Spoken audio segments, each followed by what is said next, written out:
Buenos días, ¿cómo están todos? Bienvenidos a una clase el día de hoy. Buenos días, Reinaldo. Gracias, gracias. Preparados todos para la clasecita, chicos, ¿no? La mejor actitud, ganas de aprender, ¿no? Que conocer cosas, recordar. Vemos que todos ya estamos, tenemos experiencia en el área prehospitalaria. Entonces, como hacer un repaso de los que tenemos que tener presente en nuestro entorno de trabajo, ¿no? Recordar cosas, alguna pregunta entre la clase que tengamos pendiente, presente, por favor, la hacemos y la iremos ejecutando. Aprovechemos el tiempo, es una horita, una hora que tenemos para desarrollar un tema bastante extenso. ¿Listo, chino? Bueno, muy juiciosos. Bueno, muchachos, mi nombre es Reinaldo Giuliani, soy tecnólogo de la sección hospitalaria, instructor de CELAT Colombia. Es un gusto para mí estar compartiendo este conocimiento con ustedes. Esta clase está siendo grabada. Para efectos de revisiones más tarde, material queda disponible para ustedes, chicos. Código trauma, muchachos, código trauma. ¿A qué se refiere código trauma? Urgencia.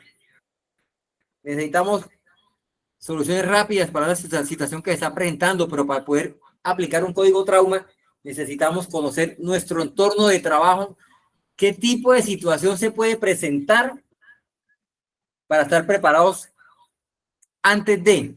La preparación es fundamental. Eso que estamos haciendo ahorita nosotros, esto es preparación para esas situaciones que podemos estar viendo que se nos presentan en nuestro entorno de trabajo como tal, ¿ok? Entonces, desde capacitación, conocer nuestro entorno, qué tipo de tipología de accidentes o traumas pueden presentarse en nuestro campo laboral, qué elementos tenemos para atender a nuestros pacientes en nuestro puesto de enfermería o nuestra ambulancia, vías de evacuación que tenemos para los pacientes, comunicación con los centros asistenciales, dependiendo de la complejidad que tengamos. Puede ser, no sé, en la región donde estemos no habrán clínicas, hospitales de cierta complejidad, entonces debemos tener identificado, según la tipología de accidentes que se presentan, a dónde podemos remitir ese tipo de pacientes como tal.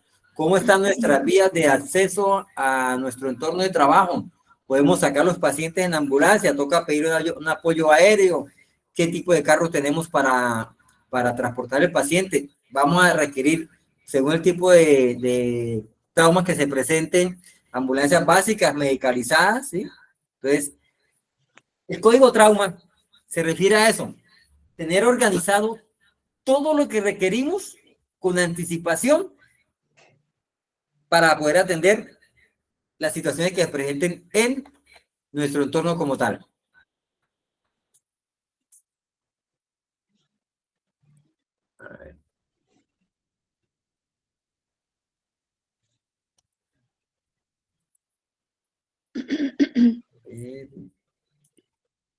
Listo.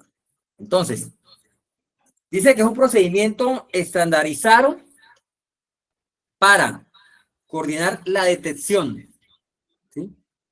Entonces, si está estandarizado, debe haber unos medios de comunicación, quién informa, a dónde informa la situación, ¿sí? ¿Qué información debe entregarnos cuando se presenta? Y yo como centro de recepción de la información, ¿a quién le debo transmitir la información? ¿Al personal que va a hacer la atención directamente? ¿A un centro regulador de urgencias? ¿A hacer una alerta a los centros hospitalarios porque se presentó una emergencia como tal? ¿Sí? Cuando llegamos al sitio, debemos proceder con una evaluación. ¿Sí? Evaluación de la escena es identificar cuántos lesionados tenemos, qué tipo de lesiones presentan, ¿sí? Y empezar a hacer las maniobras con el paciente. Hacer lo que llamamos el triage, clasificación de pacientes según las lesiones que tengan, ¿sí? Procedemos a darle manejo a cada uno de los pacientes, ¿sí? A maniobras de estabilización. No vamos a hacer nada complejo. Solo maniobras de estabilización. El reto que necesita el paciente se le va a hacer en el centro de hospitalización. Para eso requerimos traslado rápido. Hacemos la estabilización de nuestro paciente y procedemos a el traslado rápido. ¿A dónde? Al centro de trauma requerido para el tipo de lesión del paciente. ¿Por qué es importante definir eso? Porque no solamente llevarlo al... Dicen, al centro asistencial más cercano. Pero si ese centro asistencial no tiene la complejidad para el tipo de lesión del paciente, vamos a perder tiempo valioso porque va a haber un proceso de referencia o contrarreferencia a ese paciente que toca esperar que lo acepten en otro lado y volver a, ¿sí? Entonces, perdemos tiempo valioso, importante para ese paciente que tenemos nosotros, ¿sí?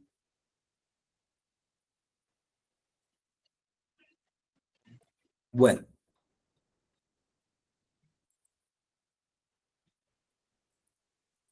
¿Qué es lo que queremos nosotros? Garantizar que el paciente siempre esté estable durante todo el traslado hasta el centro asistencial. Mientras sea nuestro paciente, mientras esté nuestro, a ver la responsabilidad de ese paciente, debemos garantizar que el paciente sea siempre estable con las maniobras que nosotros ya aprendemos a hacer como tal, ¿sí? Entonces, ¿cuál es el objetivo al aplicar un código trauma? Hay que tener en cuenta los tiempos desde el momento del accidente hasta el tratamiento definitivo de la persona en el hospital, lo que llamamos la hora dorada. Pero la hora dorada no se refiere a una hora de 60 minutos, ¿sí? Porque hay situaciones complejas que no esperan tanto. Hablamos algo del tiempo platino, que son 10 minutos. Dice que un paciente politraumatizado con condiciones graves como tal, en 10 minutos debo hacerle lo que hay que hacerle al paciente. Tengo 10 minutos por mucho para resolver y estabilizar a ese paciente. De ahí para adelante, ya el resto es ganancia. 10 minutos para estabilizar al paciente, pero estamos hablando de una hora dorada, ¿sí? La hora crítica de supervivencia para que el paciente tenga un proceso de recuperación y que evitar las comorbilidades que presenta esa situación que tuvo el paciente como tal, ¿sí? ¿Para qué? Para llevar al paciente, ¿sí?, en el mínimo tiempo posible al centro asistencial apropiado para que le den solución definitiva a las lesiones que tiene el paciente, ¿sí? Entonces, necesitamos un alistamiento previo, como iniciamos ahorita la charla. La capacitación es parte del alistamiento previo. Los equipos que te necesitamos, según la tipología de accidentes que se presentan en el lugar. ¿Qué insumos necesitamos para allá? Hay potencialmente situaciones de hayan fracturas, hayan aplastamientos, hayan personal atrapado, problemas por asfixia.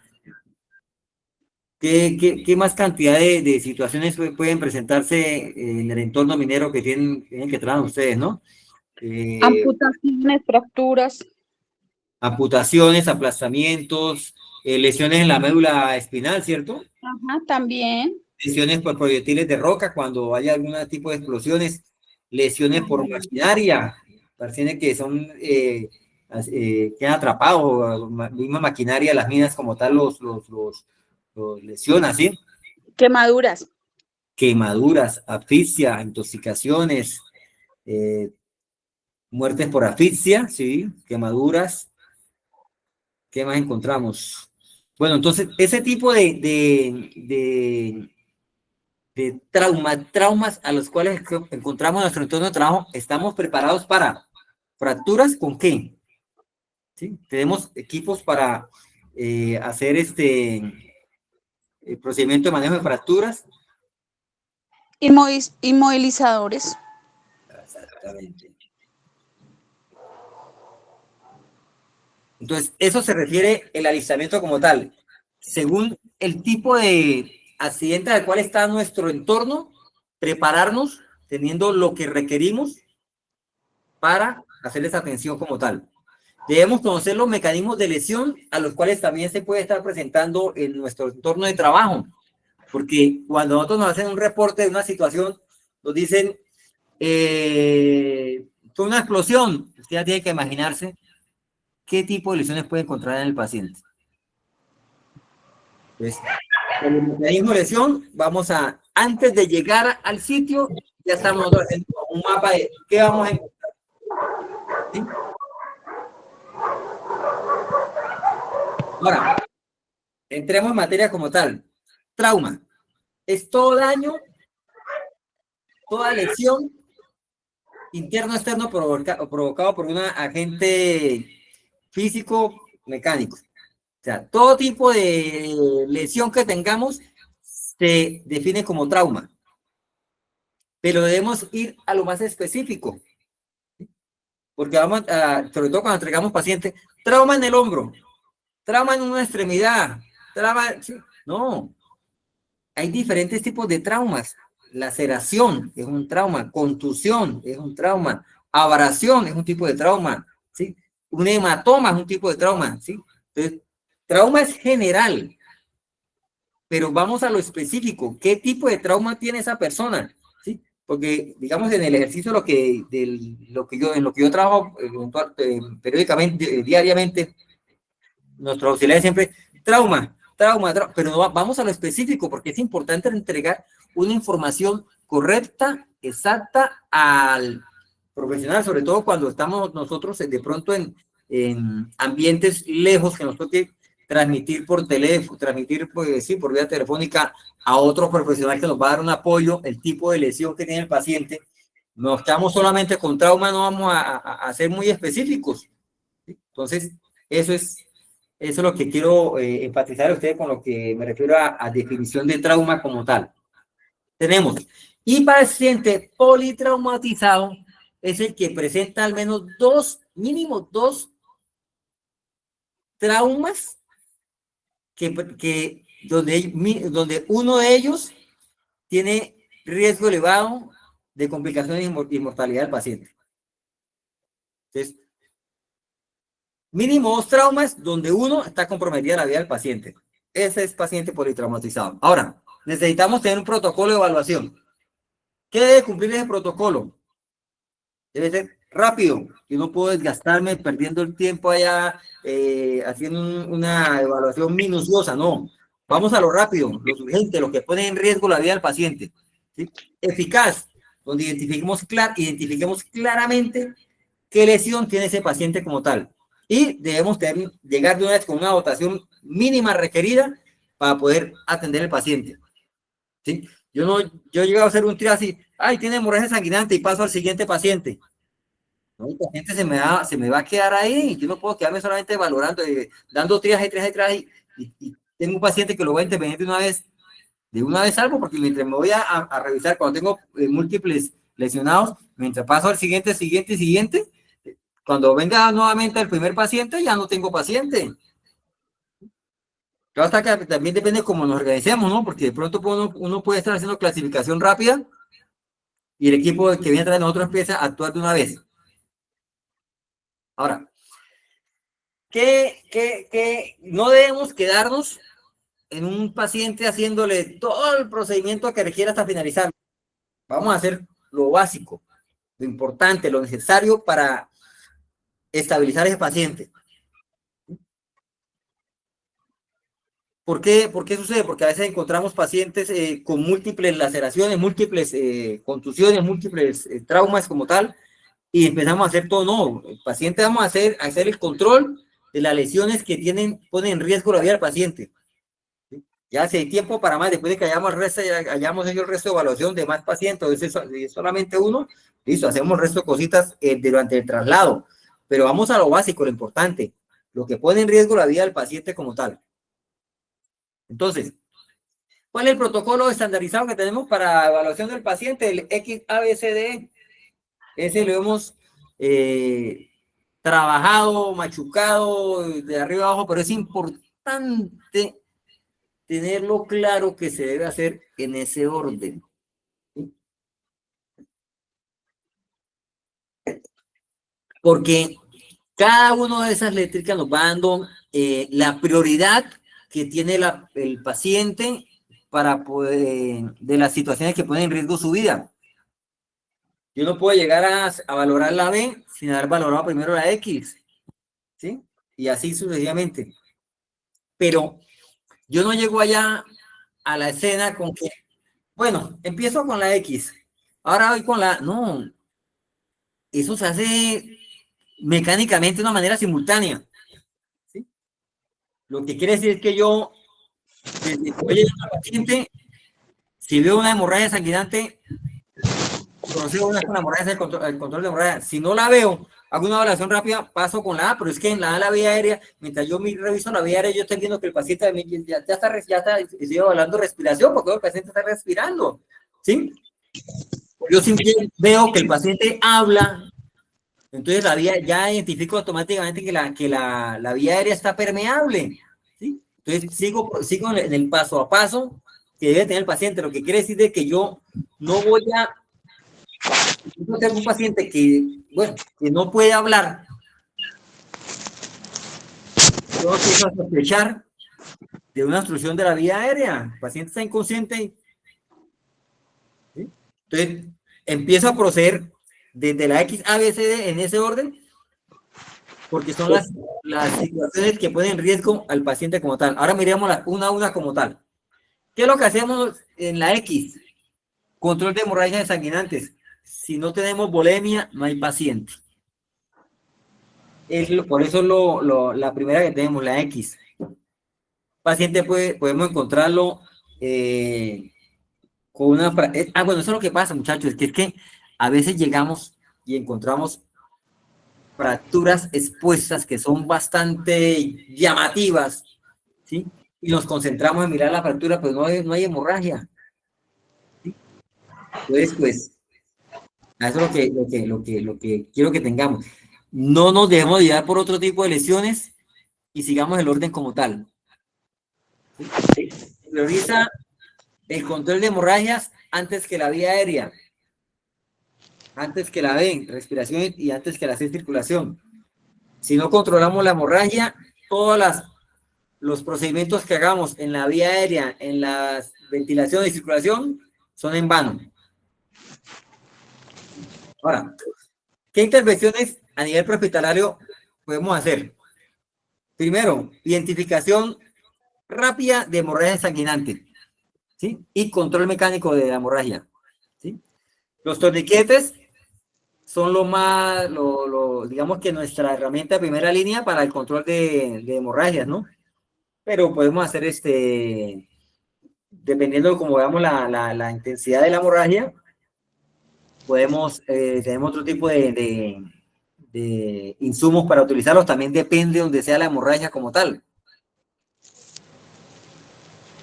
Así podemos hacerlo por compresión, pero si de pronto la compresión no es suficiente, templamos bien la venda o si no, así procedemos a colocar el torniquete. Ojo que el torniquete no se coloca en articulaciones y se coloca unos 5 centímetros más arriba de donde tiene donde presenta la hemorragia del paciente, ¿no? 5 centímetros más arriba entre 5 centímetros más arriba de la lesión como tal. Reinaldo, una preguntita. Cuéntame. ¿Cuánto tiempo puede durar un torniquete, pues, puesto en el paciente? Sí, el torniquete no se retira hasta no llegar al centro asistencial. Ah, ok. No se retira. Cuando son trayectos demasiado extensos, se hace una reconversión que es abrir un poco el torniquete y vuelve y se cierra nuevamente. Pero digamos que en estudios han demostrado que periodos de 4 o 6 horas con el torniquete puesto no genera mayor daño al paciente como tal. Más el daño que puede realizar tener que volver a abrir el torniquete porque nos va a volver a... Hemos perdido la hemostasia que hemos tenido ya con ese control, ¿sí? Entonces el torniquete, y realmente creo que los tiempos de traslado no son tan largos, ¿no? No, acá pues son más o menos 1 hora, porque de pronto nos demoremos en bajar a nuestro pacientico hacia el centro de asistencia. Entonces, decían los estudios que 4 horas, 4 o 6 horas, no hay problema de dejar el torniquete ahí puesto como tal. Más sí puede generar una apertura nuevamente de la hemorragia, el tener que soltar el torniquete. Entonces es recuperable. ¿Sí? Bueno, muchas gracias. Si el torniquete que pusimos inicialmente no genera el control requerido, colocamos otro torniquete más enseguida al otro, ¿no? Y avanzamos como tal. Gracias. Tenemos otros sitios donde podemos tener las hemorragias, que son en zonas en la ingle, en las axilas, en el cuello. Ahí lo que colocamos es compresión directa.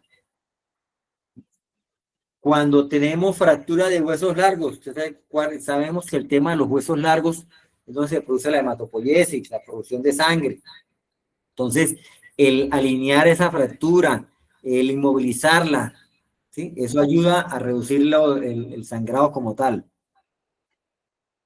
¿Sí? Ahora, hay una intervención farmacológica, no sé, allá hay solo auxiliares, APH, no sé si habrá médicos en la zona, pero el uso del ácido tranexámico es una gran ayuda para el control de hemorragias, ¿no? Pero tiene una particularidad que debe colocarse dentro de las 3 primeras horas del inicio de la hemorragia del paciente. Se coloca primero 1 gramo durante los primeros 10 minutos y se coloca otro gramo en infusión durante 8 horas. Pero ese tratamiento debe realizarse máximo a las 3 horas de inicio de la hemorragia. Después de las 3 horas ya no es recomendable porque genera unos problemas de coagulopatía como tal. Pero el ácido tranexámico es una gran herramienta. Ayuda a hacer vasoconstricción y control del sangrado. Sobre todo cuando tenemos problemas de hemorragias internas, ¿no? Que no son controlables con agentes externos como tal. Hemorragias de tipo de abdomen, pelvis o tórax, no podemos hacer mayor cosa nosotros. Algunos elementos para hacer el control de la hemorragia: el torniquete. Bueno, hay de varias calidades, hay unos que son solo de capacitación, pero el torniquete es desechable, es de un solo uso, muchachos. Ya lo utilicé, no lo vuelvo a utilizar porque ya perdió sus capacidades. Entonces, importante el molinillo, ajustarlo. ¿Hasta cuándo? ¿Hasta cuándo se ajusta el molinillo? Hasta cuando ya veamos que hubo oclusión de la hemorragia, ¿sí? Y en la banda blanca marcamos la fecha y la hora en la que se colocó el torniquete, ¿sí? Allá el control del tiempo como tal. Otra gente, el vendaje israelí es una gran herramienta. Partimos porque tiene aquí una almohadilla, una compresa más fuerte que ayuda también a hacer la absorción de la hemorragia como tal, pero tiene esta piecita, este plástico acá, que eso nos ayuda a dar tensión cuando hacemos el control de la hemorragia. Este en particular tiene esta manguita, que es la que se coloca inicialmente en la extremidad, son para extremidades, ¿no? La almohadilla que va directamente sobre el punto de hemorragia, ¿sí? Empezamos a tensar y este plástico, cuando giramos al sentido contrario, nos permite darle una mayor tensión para lograr el control de la hemorragia. Agentes hemostáticos. Bueno, en esta imagen lo que quería mostrar es que sí se está haciendo la compresión de la herida como tal, del sangrado, pero vemos que la apósito sigue húmedo de sangre, no se retira. Apósito que se pone sobre una herida no se quita, vendaje que se pone no se quita porque vamos a perder la hemostasia que hemos logrado hacer. Perdimos el tiempo si la estamos quitando. Se coloca otra encima, se coloca otra encima y se ajusta, se coloca otra encima y se ajusta, ¿sí? Y si es en extremidades y no logramos hacer el control, pues procedemos con el torniquete. La idea es ir de lo menos invasivo a lo más invasivo, ¿sí? Ya el torniquete es la última elección que tenemos en el control de la hemorragia, ¿sí? Lo usamos este agente hemostático lo usamos para, por ejemplo, lesiones de tipo bala, cuando toca introducir dentro de la piel, introducimos y eso hace control de hemorragia como tal. ¿Listo? Eso en cuanto a la X. Ya hicimos control de hemorragia del paciente, ¿la requería o no la requería? Valoramos la vía aérea, muchachos. Automáticamente, si el paciente habla, ya sabemos que la vía aérea está permeable. No nos desgastamos en eso, ¿sí? Pero si no habla, bueno, pronto el paciente está inconsciente, pero determinamos si la vía está obstruida o tiene algún riesgo de obstrucción, algo que le genere una obstrucción al paciente. Muy atentos a los signos del paciente, ronquido, estridor, puede indicarnos que hay una obstrucción, algo en la cavidad que puede generar una obstrucción como tal, ¿sí? El paciente hace fuerza para respirar, ¿sí? Eso nos da una indicación también. El paciente está cianótico, está moradito. ¿Cómo están los labios del paciente? ¿Sí? ¿Están morados los labios? ¿Está cianótico el paciente? Nos indica que no está respirando bien el paciente. Tiene alterado el nivel de conciencia, ¿sí? Dificultad para hablar, respirar. Hay una maniobra, se llama tracción mandibular o elevación frente-mentón para hacer permeable la vía aérea. En esta imagen estamos haciendo la maniobra frente-mentón. Una mano en la frente, otra en el mentón y hiperextendemos el cuello. Miren cómo queda derechito, alineado con el tórax. Pero esta maniobra no es recomendable hacerla cuando sospechamos de lesión cervical. Es más fácil, sencilla, más sencilla, pero cuando sospechamos de lesión cervical, no hacemos esta maniobra. Usamos la maniobra tracción mandibular, que consiste en posicionar los 4 dedos sobre la quijada y elevarla hacia arriba. Eso abre la vía aérea. ¿Listo, chicos? Ahora, tenemos unos insumos para el control cervical. Hay graduable, hay Filadelfia. Este es el más indicado, el graduable, es que es más rígido, ¿sí?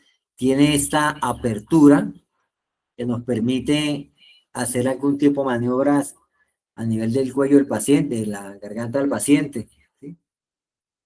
Entonces, es el más recomendable utilizar de este tipo de cuellos. Tiene una graduación según la altura del cuello del paciente como tal. Tenemos la cánula nasofaringea, ¿sí? Naso, nariz, se introduce por la nariz, ¿sí? ¿Cómo medimos cuál es la cánula ideal para nuestro paciente? Tomamos la medida desde la punta de la nariz hasta el lóbulo de la oreja. La que es la medida. Si queda muy corta, no nos va a servir, o si queda muy larga. Esa es la medida que da. En esa misma forma también vamos a medir la cánula de Gödel, pero vamos a colocarla no en la punta de la nariz, sino en la comisura del labio. De la comisura del labio hasta el lóbulo de la oreja, esa nos da la medida que requerimos para colocar la cánula de Gödel a nuestro paciente. Pero un insumo que me parece a mí el más apropiado para utilizar, bueno, la cánula de Gödel porque es muy práctica y rápida de colocar, ¿no? Este se requiere cierto entrenamiento. Ahora, la nasofaringea como el aditamento supralótico requieren un gel que lo hidrate, que lo lubrique, ¿no? El lubricante, ¿no? Esto pasarlo en seco genera, así el paciente es inconsciente, genera mucho dolor. Ahora, este permite colocarlo en pacientes que estén conscientes o inconscientes. La cánula gel y aditamento supraglótico, un paciente consciente no va a permitir que lo coloque. No se deja, ¿sí? Entonces, cuando usted va a colocar, va a paciente inconsciente, usted le está colocando la cánula gel, el paciente reacciona, esto es muy buen indicio, ¿sí? El aditamento supraglótico, o máscara de laringia, hay de distintas marcas, de distintas formas, ¿sí? Me parece que es una gran herramienta, hace un muy buen sellado, ¿sí? Y es lo más cercano que tenemos prehospitalariamente, dentro de nuestras competencias, a llegar a procedimiento de intubación endotraqueal, al cual, pues, y los APH en el auxiliares estamos pues, de pronto en capacidad, pero no estamos en el haber de colocarlo como tal, no está dentro de nuestras competencias como tal. Si no tenemos la experticia, el conocimiento, la capacidad para utilizar este insumo, no lo hacemos. Nos vamos con la cánula de Gödel. ¿Listo, chicos? Hacemos y procedemos con lo que tenemos conocimiento. Para eso es la capacitación. ¿Sí? ¿Listo? Evaluamos y procedemos si el paciente hubo requerimiento en la vía aérea.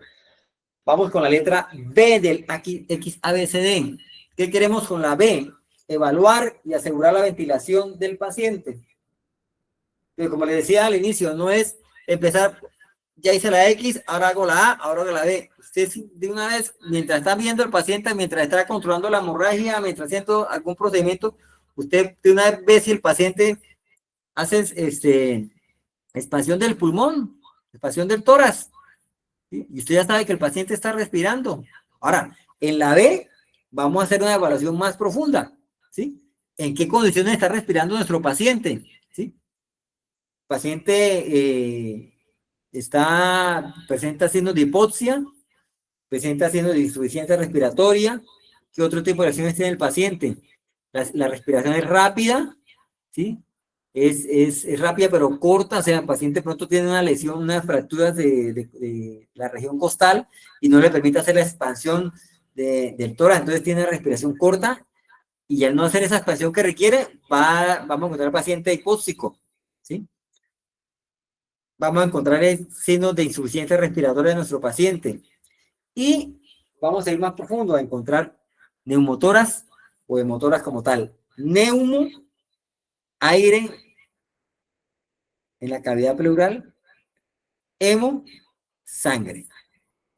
Entonces, eso necesita una evaluación rápida, ¿sí?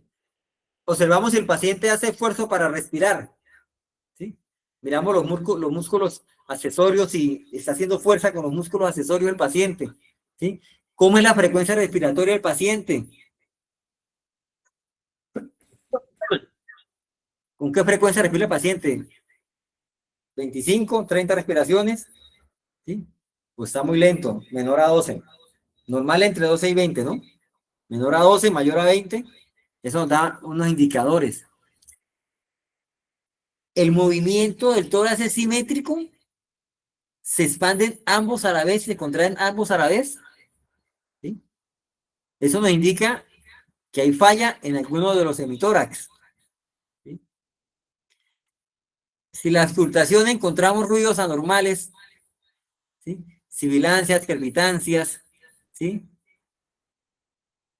Eso nos da una indicación de que algo está pasando en el pulmón, ¿sí? Timpanismo, matidez, ¿sí? Paciente está cianótico. Le hacemos control de saturación de oxígeno. ¿Cuál es el nivel normal de saturación de oxígeno en un paciente? 94%. ¿Sí?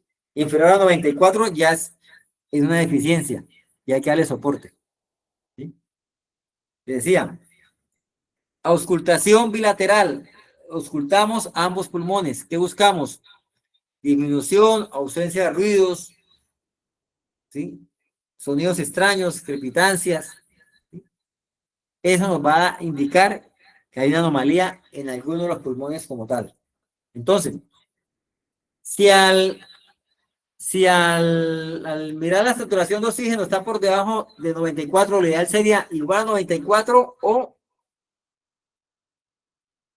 mayor a 94. ¿Sí? Vamos a suministrar oxígeno como primera medida de aseguramiento de la vía aérea, de aseguramiento de la asignación de ese paciente. Pero según como esté eh, la saturación, es lo que vamos a hacer al paciente. Entonces, si tiene una saturación 93, 92, 91, pues arranquemos con una cánula nasal. Cánula nasal máximo a 4. Yo no puedo colocarle una cánula nasal a 6, 7, 8 porque eso es desperdicio de oxígeno, porque no bota más de 4. El aporte al paciente no hace más de 4. Hay equipos para cada tipo de situación. El paciente ya está desaturado, menor a 90. Vamos con la máscara de no inhalación, lo colocamos a 15 y le hacemos control. Si mejora la saturación, pues bajamos el nivel de oxigenación del paciente, ¿sí? De aporte de oxígeno, y vamos titulando el oxígeno que le vamos colocando al paciente. Tenemos el motor masivo, sangre en el pulmón, en la cavidad pleural, ¿sí? ¿Cómo lo identificamos? El nivel de hipovolemia del paciente, hacemos niveles de hipovolemia, control de hipovolemia, el paciente tiene hipovolemia, podemos sospechar de un neumotórax masivo. A la auscultación, encontramos que en ese pulmón disminución o ausencia de los ruidos respiratorios.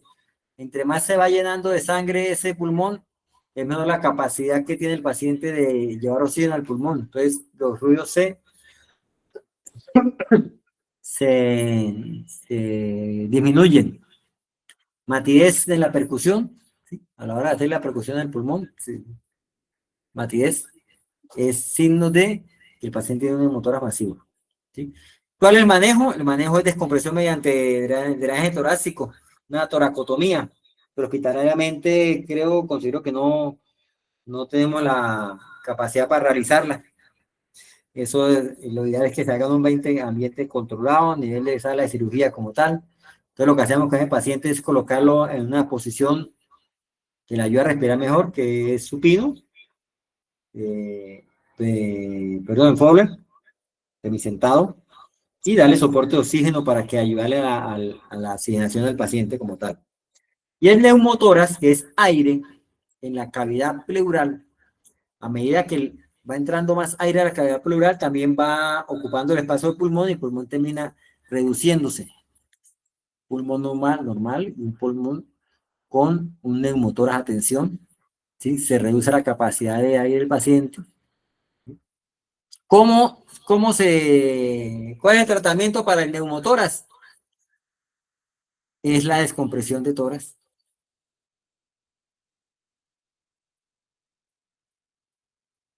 Tenemos agujas de descompresión torácica en nuestro servicio.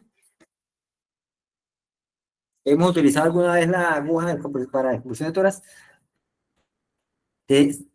Nuevamente, si tenemos el conocimiento y la experticia, lo hacemos. Si no, no, porque hay que saber en qué lugar se hace la punción, cómo se debe hacer, ¿sí? Porque si lo hacemos mal, vamos a generarle otro daño al paciente. ¿Dónde se coloca dónde se hace la descompresión? Hay dos lugares donde se puede hacer. Es en el segundo espacio intercostal de la línea medioclavicular o en el quinto espacio intercostal de la línea axilar anterior. A mí me gusta más, o me siento más tranquilo haciéndolo en el quinto espacio intercostal, línea axilar anterior. Anteriormente solamente se hacía en la línea medioclavicular, pero se determinó que se podía también realizar en el quinto espacio intercostal, línea axilar anterior. Practicarlo, por favor. No es muy frecuente, pero eso ayuda muchísimo a un paciente, eso salva vidas.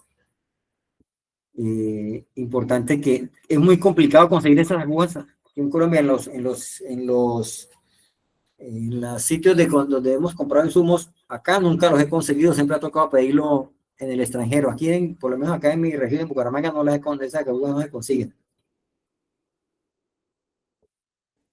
Pero es una herramienta necesaria, importantísima en la atención hospitalaria, así como tener herramientas de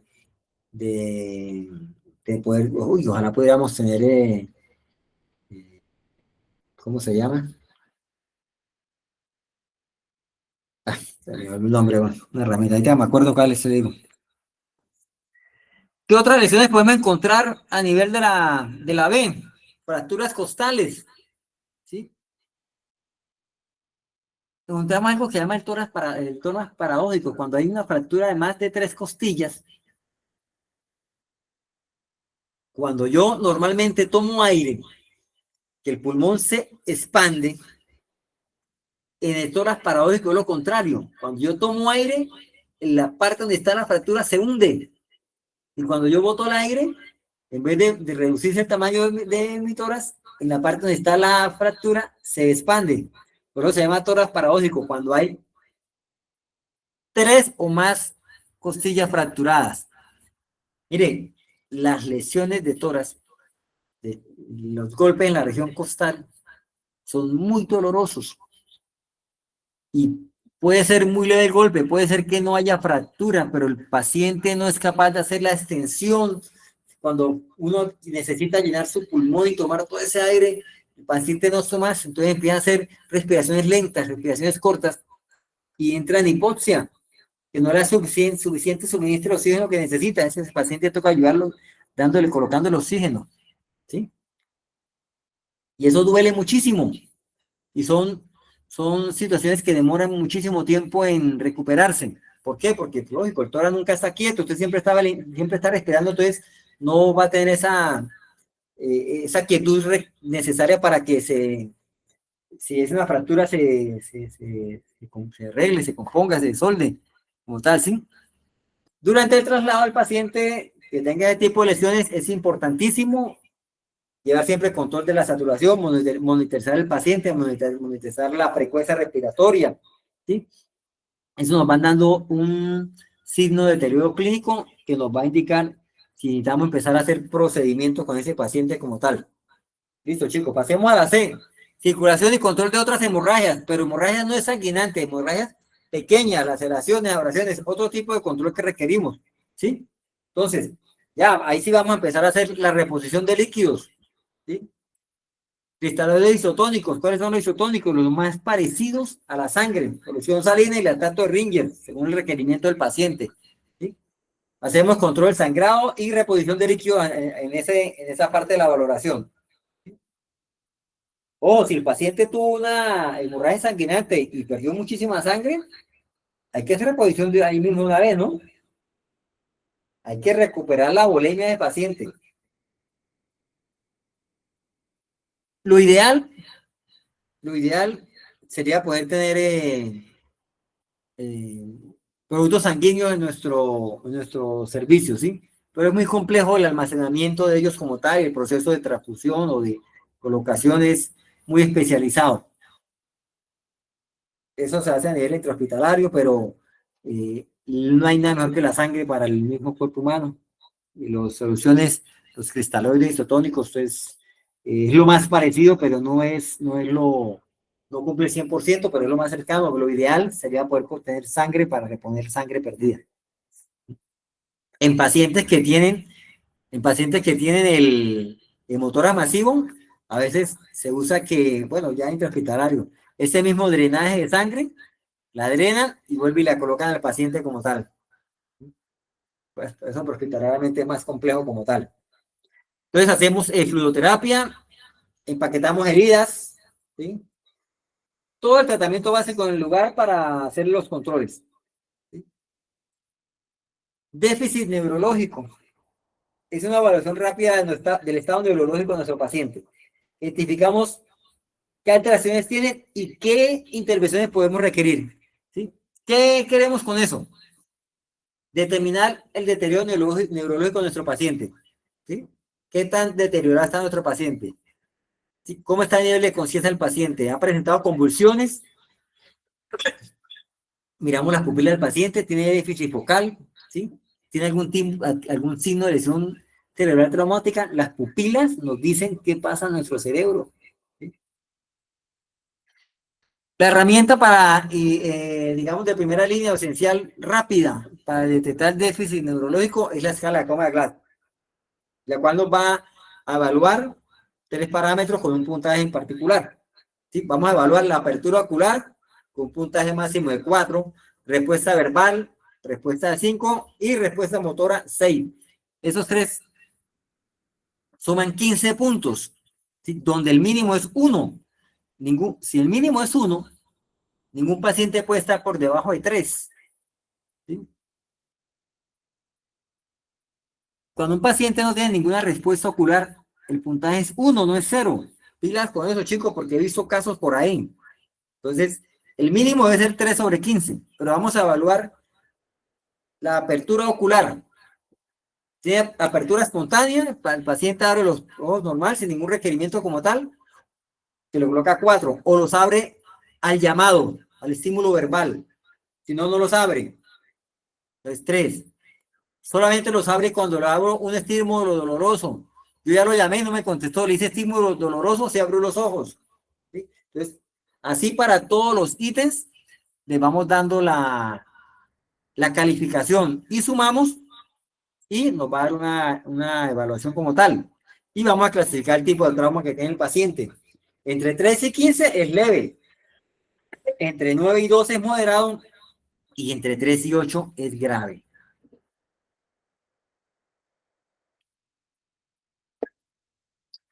Podemos encontrar pacientes, este tipo de situaciones, sobre todo cuando son impactos de alto, traumas de alto impacto. ¿Sí? Encontramos el paciente en esas posiciones. ¿Sí? Flexión de las extremidades. ¿Sí? Es un índice de corticación. ¿Sí? O encontramos las extremidades en flexión, miren las manos como están. ¿Sí? Es un indicador de descerebración. ¿Listo?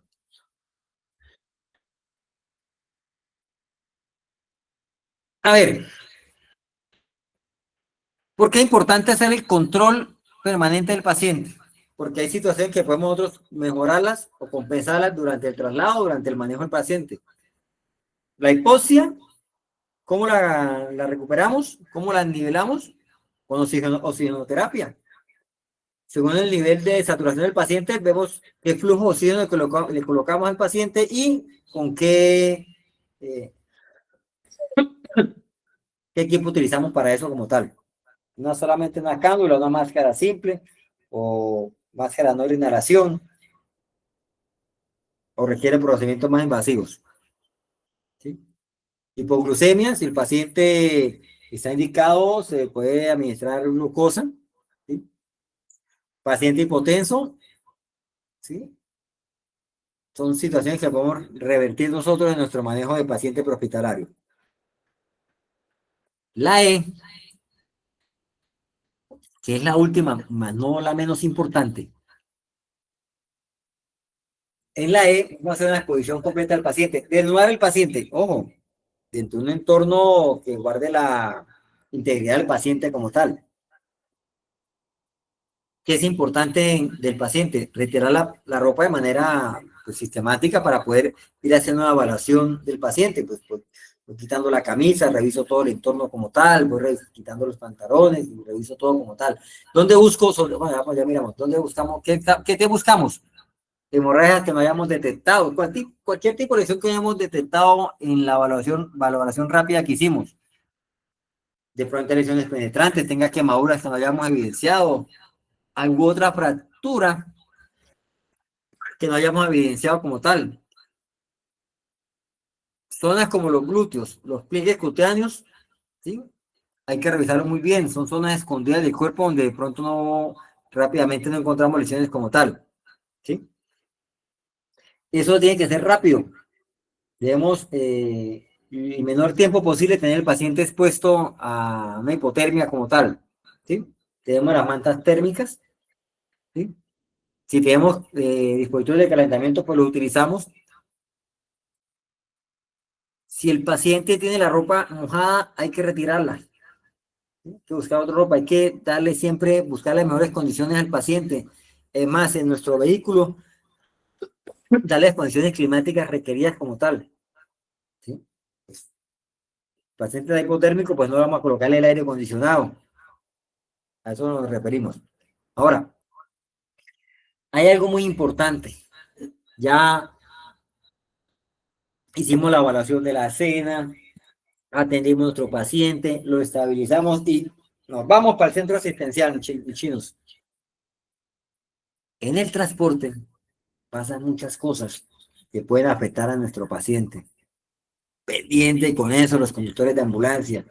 A mí me parece muy importante que a los conductores de ambulancia en algún momento le hagan el ejercicio, los acuesten de la camilla y lo pongan en el rol del paciente y empiecen a andar y vean lo que es una frenada brusca, lo que es acelerar o desacelerar, lo que es pasar por un huequito, por pequeño que sea, pasarlo rápido. Un paciente con fractura, cualquier aceleración, desaceleración, frenada brusca, un giro brusco, eso es gravísimo para el paciente. Va a generar un gran dolor, va a generar más daño al paciente. Pila los que sean los conductores de ambulancias en esas, allá en el servicio como están. ¿Sí? El paciente debe ir acostado en su camilla, ¿sí? El conductor debe manejar una debe realizar una conducción prudente y regular. No siempre lo más rápido es lo mejor. Necesitamos garantizar que nuestro paciente llega en buenas condiciones, que la ambulancia no va a sufrir ningún percance por ir a toda velocidad. Sí, hay que conducir rápido, tenemos las sirenas que nos abren paso, pero con prudencia, mis muchachos.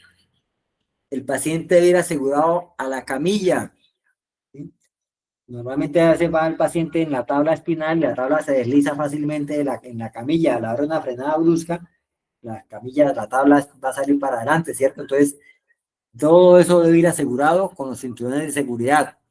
Y el personal que va en la ambulancia, cosa que nunca hacemos, debemos llevar puesto nuestro cinturón de seguridad. El auxiliar debe ir allá en la silla que va adelante en la cabecera del paciente con su cinturón puesto, muchachos. No sabemos en qué momento va a pasar algo, vamos en emergencia, expuesto a cualquier situación. Entonces, cinturón de seguridad. Hay que estar atento a las vibraciones del carro, ¿sí? Eso es lo que le decía, pasar por los huecos fuertemente genera un daño al paciente. Si podemos tener en nuestra ambulancia los colchones de vacío, bienvenidos sean. Difícil conseguirlos también, pero bienvenidos sean, ¿sí? Las condiciones del vehículo deben ser las más óptimas, que tengan un muy buen sistema de suspensión. Uy, la sirena a veces es muy irritante para el paciente se estresa con la sirena.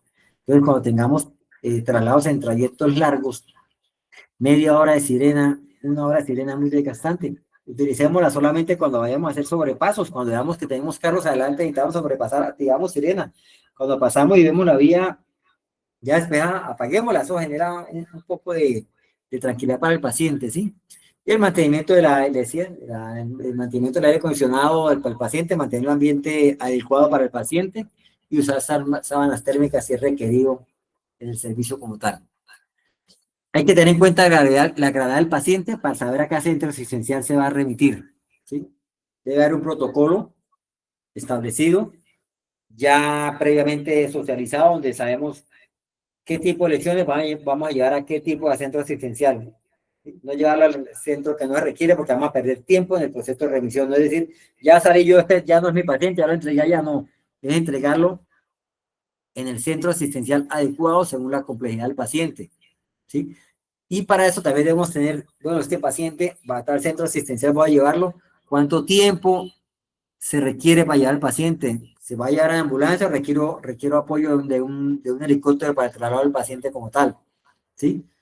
Debemos siempre mantener atención a cómo están las vías de nuestro entorno, cómo están nuestras carreteras. Si hubo un derrumbe, ya vamos a tener un plan B. ¿Cómo voy a trasladar a nuestro paciente si se presenta alguna situación? O necesito tener aquí en mi servicio de urgencias elementos en caso de que no pueda hacer traslado al paciente, ¿cómo hago para mantener al paciente estable como tal? ¿Sí? Mucho cuidado en el tema del clima, en temas climas complejos que no permitan una buena visibilidad o maniobrabilidad de la unidad como tal, ¿sí? Elección de medio de transporte, si se requiere ambulancia básica, medicalizada o un transporte helicoportado como tal. Cualquier tipo de transporte se debe escoger el que no vaya a disminuir los cuidados que ya he conseguido del paciente. Si un paciente requiere una alta complejidad, requiere una ambulancia medicalizada, no lo va a trasladar a una básica que no va a tener los insumos y los equipos necesarios para el control de ese paciente como tal. Ese es el más claro ejemplo que tenemos como tal. En esencia, el código trauma es todo un sistema de respuesta integral que va desde la llamada, quien recepciona la llamada, a quien envían al servicio como tal, ¿sí? Las maniobras que yo hago en el lugar, estabilización del paciente y traslado al centro asistencial adecuado como tal, ¿sí? Pero yo como personal de la salud, ojo con esto muchachos, no hago intervención del paciente hasta que no haya una escena segura. Se trata de que vamos a ayudar, más no a ser parte del problema. Entonces, escena segura, entramos. Estabilizamos paciente. Se pone ambiente complicado, hacemos extracción de paciente, pero vamos a ser parte de la solución, más no parte del problema. Entonces, muchachos, identificar nuevamente, qué tipología de traumas podemos tener en nuestro entorno, tener listo todo el equipamiento que se requiere para ese tipo de traumas que vamos a encontrar, tener socializado, estandarizado todo el protocolo del manejo del paciente desde que se recibe la llamada en la central de urgencias hasta qué centro asistencial debe reportar.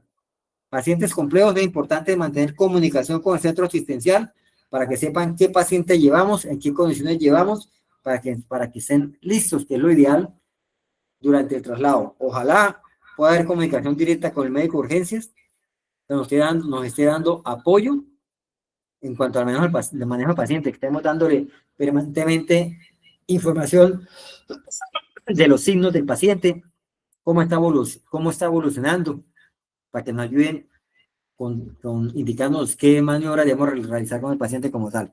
Hay un tema de medicamentos, solamente deben ser indicados por los médicos, son los únicos autorizados para decir qué medicamento se le coloca a un paciente, pero nosotros de la parte hospitalaria o enfermería, sabemos que el oxígeno es un medicamento y sabemos que en un paciente en hipoxemia no vamos a esperar que el médico nos diga ponga el oxígeno, porque es que el médico no dio la prescripción, ¿no? En nuestro conocimiento sabemos que el paciente requiere eso, lo hacemos. Sabemos que el paciente requiere aplicación de cristaloides, lo utilizamos. Hasta ahí nomás.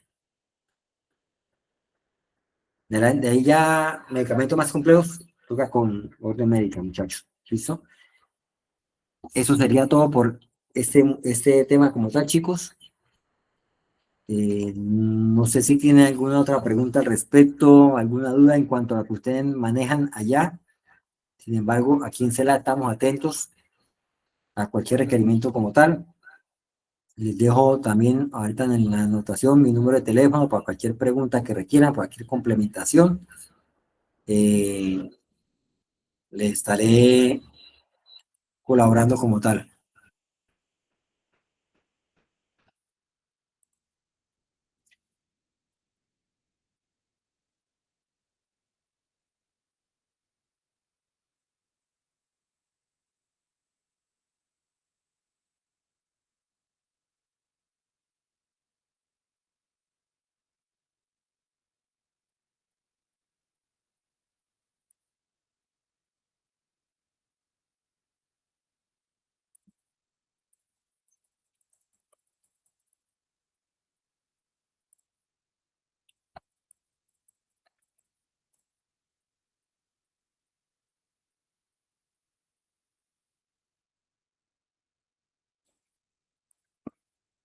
Listo, chicos, un gusto haber podido compartir con ustedes este tiempo.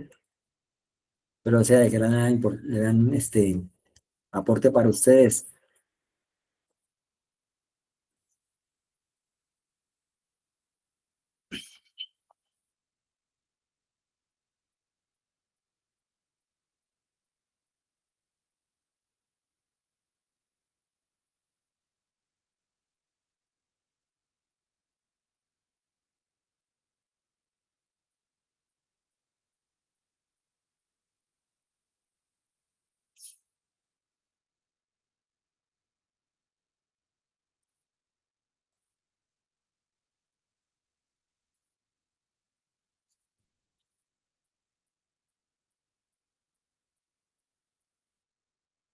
Los felicito por escoger esta profesión. Eso no es para todo el mundo.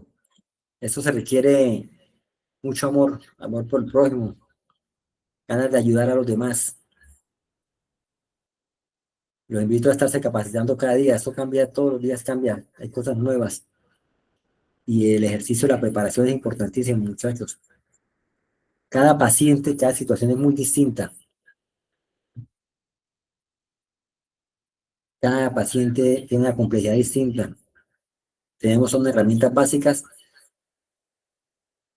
para atender cada uno de ellos, pero a medida que vamos atendiendo cada caso, vamos ganando experticia, ganando experiencia que nos permite llegar a escenas con toda la propiedad.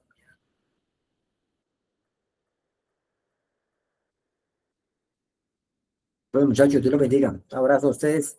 Un gusto estar compartiendo con ustedes este espacio.